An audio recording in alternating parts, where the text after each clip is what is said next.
Hello and welcome to Topham Chats, the show where I chat to various members of the Rooster Teeth community. This week my guest is Karlie, or KHens from the Rooster Teeth community. Hey Karlie, how's it going? Not too bad. How about yourself?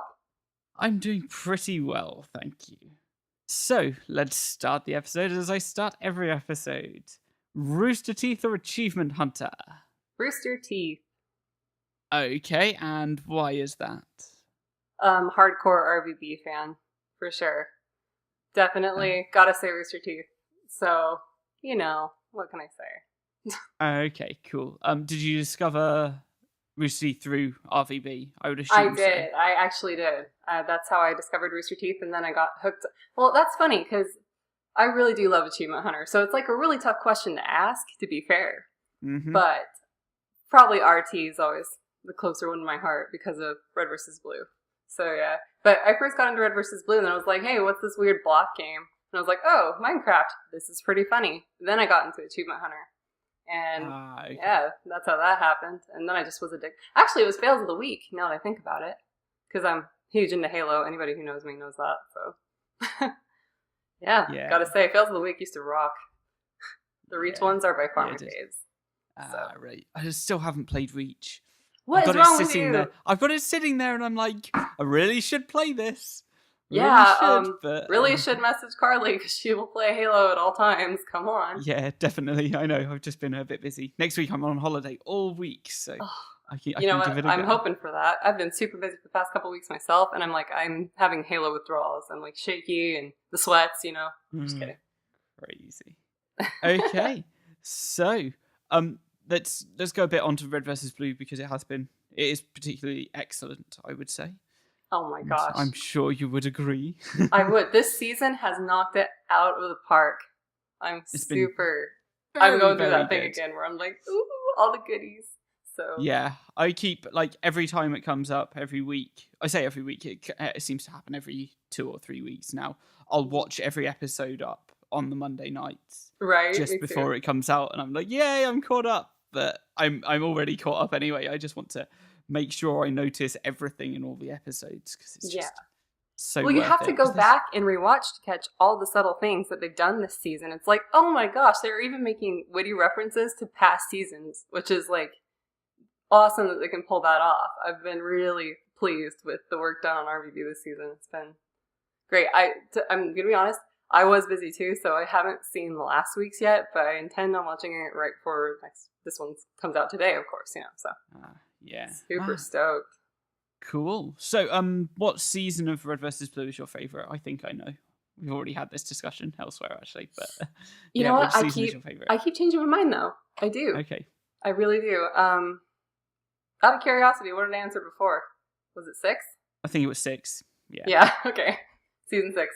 Well, I'm like, good thing I'm consistent with that, kind of. 6 or 10 are my two favorites. Okay. Yeah, because everyone ganged up on me because I was like, oh, season 6 might be one of my Yeah, least you were there for the favorites. RVB discusses, so you know how. Yeah, season 4 was like, I'm like, season 4 was the best, and everyone was like, no, season 4 is the worst. I'm like, no, how do you think that? You know what? I actually recant what I said to you on that podcast because when I went back and watched it when it became available on Netflix, I was like, yeah, I've seen it 1,000 times, but it's on Netflix. Why not? It's right here. Yeah. You were totally right. Once I sat down, I was like, this is a highly underrated season by me. That's my fault. And I was like, these are so much funnier than I remember them being. So yeah, I was like, I was wrong. Oh. Yeah, because where are they? They're in the, it's not Last Resort, is it? No. The one with the big windmill. You know what? The worst part is Waterworks. Waterworks. Right? I don't know. Is that correct? I don't know the Halo maps. I haven't played Halo 1 or 2 yet either. Well, is that Halo 2 map? I thought it was Halo 3. No, it is Halo 2. That's right, because I am releasing that soon, so, yeah.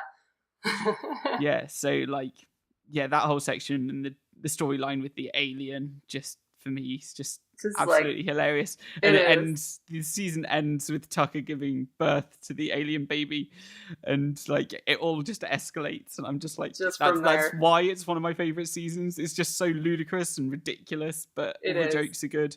In that season, Sarge says the famous line, "This is the best game since Griffball" as well, so it's just it's all just that. Everything in that season. There's some incredible one-liners, so definitely agree with you there. They were just then again, they're all good. Who am I kidding? I mean, I love them all, but yes, I highly underrated that season. But once I sat back and watched it, I was like, he was right. Of course he's right. They're all amazing. So yeah, they are. I was like, these amazing. Are some good one-liners I forgot about. So anyway, crazy. There's that. So you mentioned while we were discussing this just now that we did an IMU discuss this a few months ago. How is IMU going, and what is it all about? IMU is going fantastic.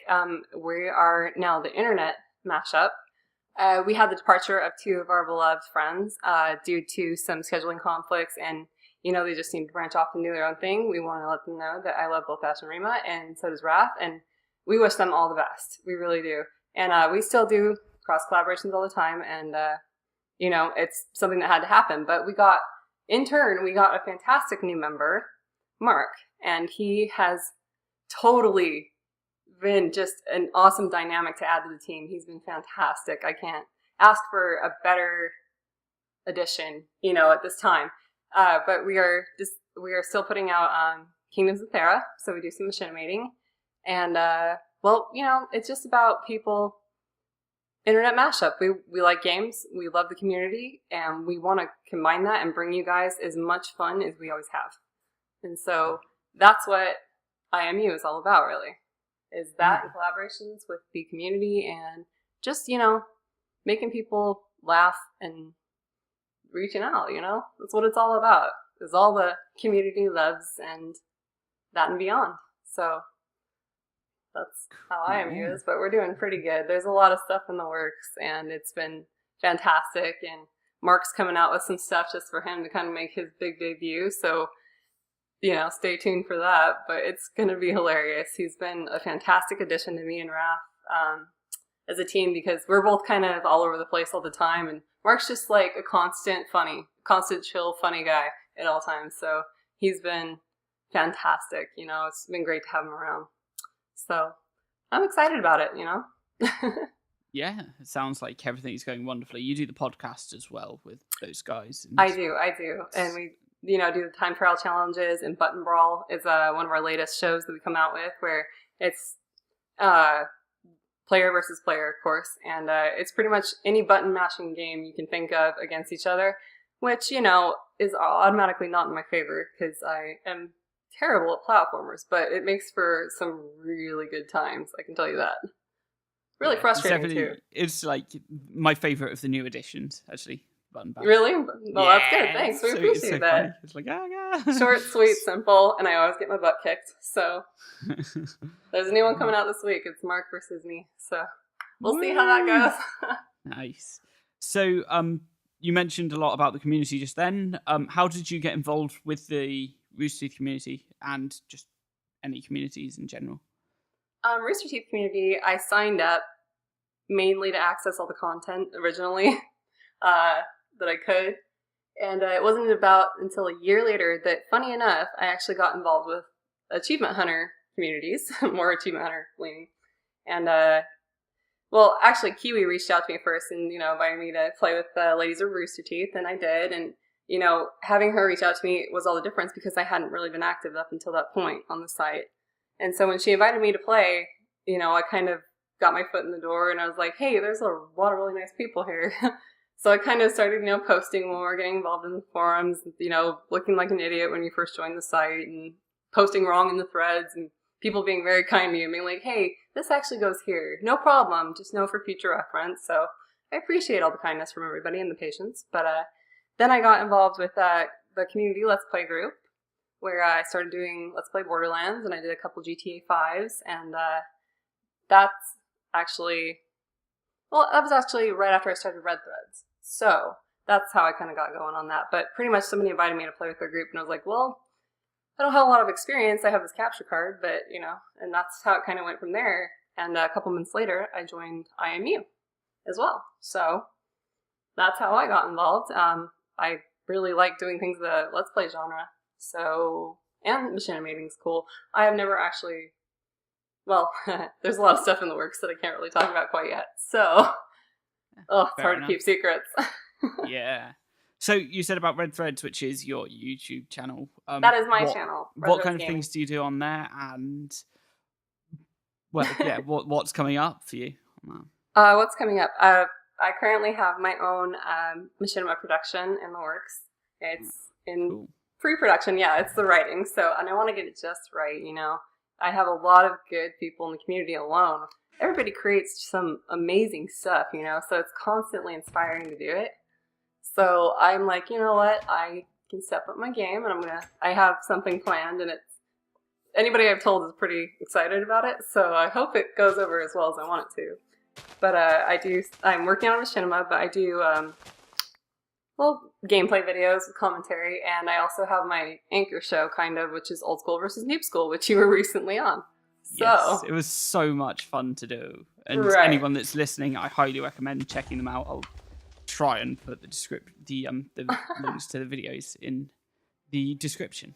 Do it. You know, it's a shame though, is it hardly captures like the tension that was going on in the matches. It was seriously intense. And what is with you and the fusion coils?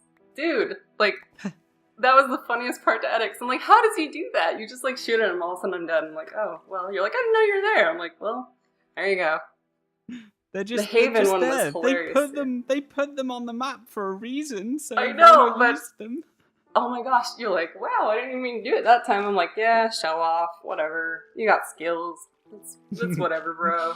Yeah, I just came back on Halo 3. I was like, oh yeah. Yeah, oh my gosh. I've been meaning to get back into that. But I still would really appreciate a rematch on that one. Because I'm like, you know what, I can do better. I invited to do, hopefully I'm still hoping to get the 2v2. Yeah, definitely, that'd be great. So can you explain the premise of Noob School versus Old School for those? Sorry, I said it the wrong way around. Oh, it's alright. Yeah, just so that anyone who doesn't know what it is before going into the videos knows what to expect. Okay, well, a little background. Me and my home slice boogeyman, or Tristan, he's also on the site, he's bman85. He's been an old school Halo player, like he's played since the dawn of Halo, and he kind of has the older mechanics grained into him. And I didn't pick up Halo until about Halo 4. Is what was my first actual true test of multiplayer. I mean, I played through the campaigns, but nothing too serious. So, you know, when you step into multiplayer, it's a whole new world, and it doesn't matter what the AIs can do, because people are far more hardcore than any AI, honestly, in my opinion. So, you know, I spent most of my time in Halo 4, and I started to kick his butt at it. And he's played Halo for years, and he's like, whatever, it's because you have sprint and all this and that, and you have the abilities and this and that. I was like, whatever, dude, you're just mad because I'm better than you. I'd beat you in any Halo. So naturally, I was like, let's throw down the gauntlet, alright? I was like, why don't we take it to your stomping grounds in, like, Halo 2 era, and we'll have a 1v1. And that's kind of how it got started, because I'm like, okay, does it really matter about the mechanics of the actual Halo game? Because every Halo game is slightly different. I mean, you don't have the speed in Halo 2 that you have in Halo 4, or Halo 3 in Halo 4. That's a huge contrast, you know? So I kind of was like, alright, so you're an old school player, and he calls me noob, because obviously when you pick it up at the fourth one, you're a noob. So that's kind of the premise, is like, we compare the old mechanics to the new mechanics and see if it really makes a difference. And I can tell you now from experience, it does. And I love my perks. I absolutely love my perks. I will admit it. But I have a rare win now and then. So the premise is to compare the old... I usually pick out, if you've seen it, I pick out the remakes of the Halo 3 maps, or Halo 2 maps. And then we play the same maps on both games to see who's really more skilled. Because if you can triumph on both maps, I mean, hands down, you're the winner. But most of the time, I'm finding that it comes to a draw. And then we have to take it to reach, because it's right in between the two. So... And I usually lose, let's be honest. I lose at reach. I can admit that. I won once, but that's it. So, you know, it's pretty much just player versus player right now. I'm hoping to expand that to at least 2v2, and then hopefully maybe a little bit bigger. But it's to take the old school players versus the new. So, it's been a lot of fun to make. It really has, because I had Ash on the show, Spartan Ash, and I had you on the show. You were my first two... non-boogeyman guest, because he's easier to yell at and swear at. But, you know. So I'm hoping to expand that, and I've been trying to for quite some time. And, you know, if anybody's interested, just hit me up on the site. Seriously, I'm ready to take you on. So it's always a good time, I promise. And You know, it's been a blast to make. It's fun to see the Halo fans go for it too, because everybody's like, I really like to see the older maps played again, and it's interesting to feel it out, the different mechanics, and see what other people's skills are. So it's just been a really fun show to make, and it's always just, well, it's crazy. So yeah, that's all I gotta say on the matter. But check it out. It's good stuff. Cool. So I can expect you to be very excited that the Master Chief Collection is coming out for Xbox One. Are you kidding me? I'm beside myself. The minute they announced it, I was like trying to pre-order, and it wasn't even out for pre-order yet. And I was ready to like fork over like $300 for it, nonetheless. And they're like, "Oh, it's the price of every other game." And I was like, "What?" And Halo 5 and Nightfall. I'm a big Halo fan, so I am absolutely beside myself. I cannot wait till November. It's been torture since I found out about it, honestly. I've even got Halo 5 on pre-order. That's how, like, desperate I am. But I am excited for Destiny 2, don't get me wrong. But Halo is definitely my favorite all-time series, because who doesn't love Chief and Cortana? I mean, seriously. I know, right? Just so good. Admittedly, I've only played Halo 3 and 4, so I'm just waiting to actually play Halo 1 and 2. But once they're out, and it being Halo 2 multiplayer, I need to test the theory that if I get good at Halo 2 multiplayer, I'll be good at the rest of them. You know, can I give you a theory about that? I don't know how we'll do, because they have only remastered the map, so we're going to think it's like the newer games, but it's going to play exactly the same. They said the mechanics haven't changed a bit. You're still going to have the float, jump, and the slower movement, which is really hard if you've gotten used to like Titanfall, and most of the gameplay these days is fast-paced. So it'll be interesting to see. I know I'm going to get owned, but I'm really excited to take part in that Halo 2 experience that I missed out on for the multiplayer. But I'm expecting to get owned. I really am. So. Yeah, I'm expecting for it to take a while before I stop getting thrashed, because it's just going to be so... It's going to be painful. Any player I've played against just for fun on Halo 2 maps, they have shown me what the business is for the most part. So I'm like, oh, sad day. But I will triumph. You watch, people. You watch. Anyway, so I'm beside myself. Super stoked. Nice. Anyway. So you've moved towards the Xbox One. Was it a very easy choice for you to choose an Xbox One over say PS4? Honestly, I had the day one edition for Xbox One. So yeah, the first day it came out, I had it, and I was hands down Xbox, because Halo's Xbox. That was my only deciding factor I needed. And don't get me wrong, I would love to have a PS4, but most of my friends moved over to the Xbox One as well, so it made it easier. But I knew Halo would stay on the Xbox, so I'm forever faithful until it's gone away, unfortunately, for everybody else. So fair enough. Xbox One seems to be the good place to go right now, because everyone I know has gone to Xbox One. Right. Or the people that I know from the community are all on Xbox One. The guys that I know locally are on PS4, but that's so that one of them went PS4 and the rest of them went PS4 so they could play FIFA together. And I was just like, well, I'm not going to play FIFA ever, so I'm not going to join in on that. So I don't need to worry about that. Not my problem. Yeah, definitely. Yeah, That's how I saw it. Well, and it kind of factors in. I know it's only like about $60 or something, but why pay for 2 memberships? If you already have an Xbox membership, you don't have to pay for an additional one. So it kind of carries over to the one. You're gold. So I was like, I really don't want to pay for 2 online memberships a year, because that's apparently where I'm cheap. I'll spend all the money on the Halos, but I will not buy a PlayStation membership. So I'm pretty stubborn. Fair enough. Well, yeah, it's good that the gold service carries over, but the PS3 didn't have like an online service that you had to pay for, so it wasn't totally. And I even have a PlayStation 3, and you know what? I actually only 2 weeks ago really started playing any games on it, which is funny. I'm like, no, it's dying. I might as well play something. And what games are you playing? Just the ones that came with it when I got it in the bundle. Because I mostly got it for the Blu-ray player. I'm going to be honest. So, but I mostly got it. I got Little Big Planet 2 with all the DLC, and that's been kind of fun. I'm terrible at platformers and puzzle games though, and but I've had a lot of fun with it. And then I also have Killzone. And I will say this, the PS3 graphics do blow Xbox 360 out of the water, and that pains me to say, it really does, because I'm Xbox fangirl.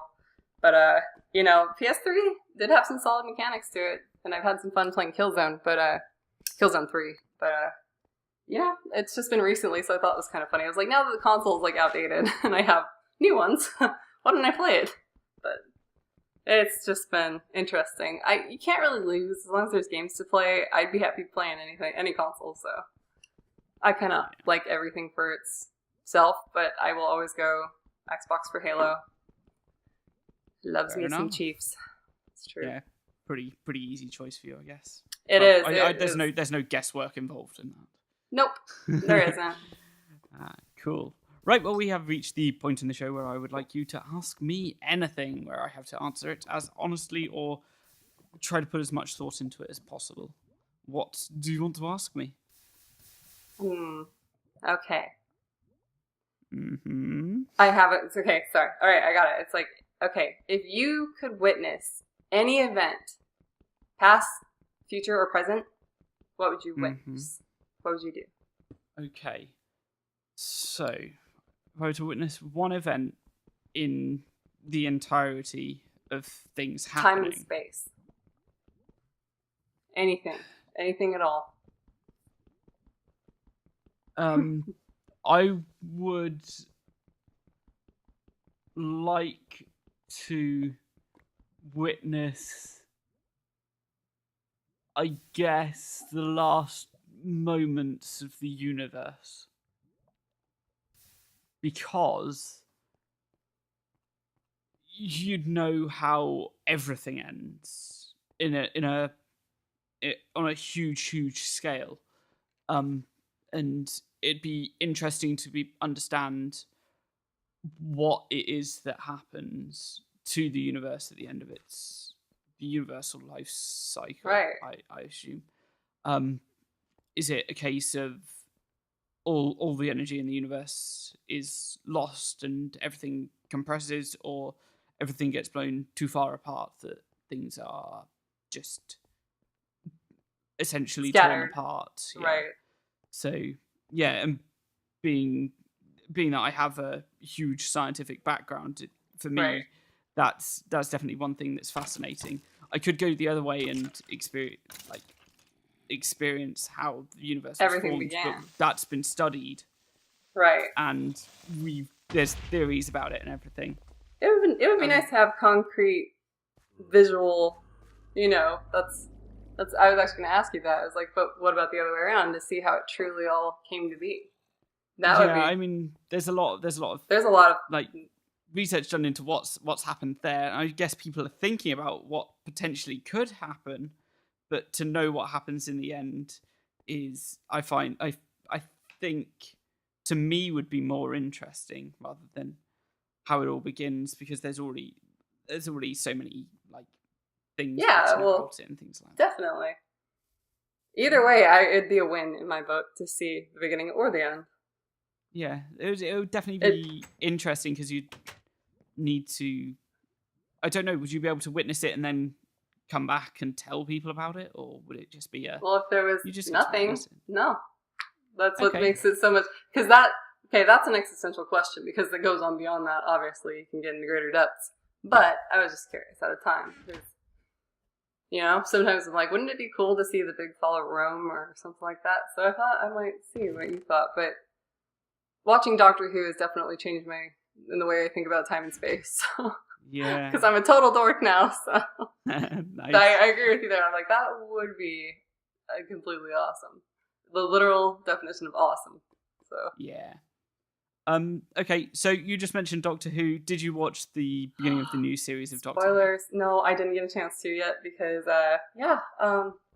couldn't watch it online, so it was super sad. Oh.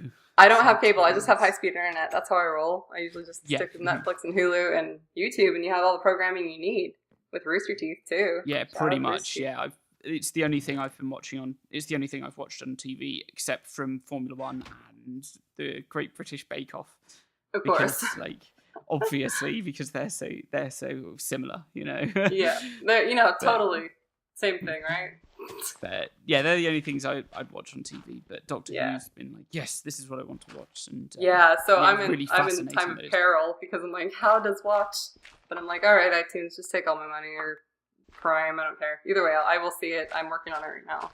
But I'm trying really hard not to like pay attention to Twitter or anything. So I'm like, no spoilers. I'll just turn into River's song and like spoilers. But yeah, anyway.